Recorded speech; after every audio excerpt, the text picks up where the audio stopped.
Gavin Hendricks, he's a sophomore who is really, really. If you would have told me he would have done half the things he done this year, I wouldn't have believed you. And it's not because he's not a tough runner or unsuccessful, but it just, you looked at his times last year. He's running high 18s, low 19s. He's shown some decent signs on the track, but I remember his dad coming up to me and telling me Gavin thinks he's one of the best runners for Jennings County, and he feels like he's going to show everyone this year.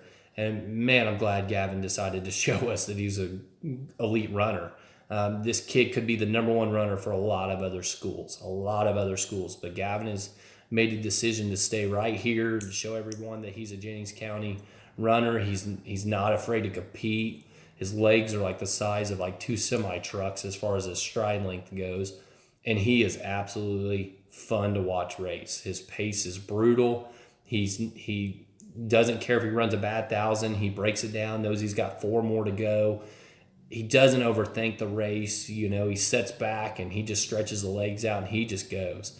He has probably had one of the most successful years I've ever had out of depth running in the years I've been in Jennings County. He's probably been one of the most accomplished depth runners I've ever seen. He's shown signs he can go run up at the front. And just after the season he had last year as a freshman to the growth that he has as a sophomore.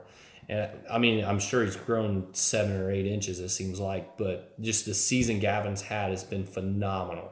And I don't know that there's another kid on this team that's had the growth in 1 year that Gavin has had. And he's just going to continue to grow. And I think he's going to continue to show everyone that he's for real and that he's going to make his own name. And he's not just going to let people set out there and be the number 1 or number 2. He's going to go for him himself.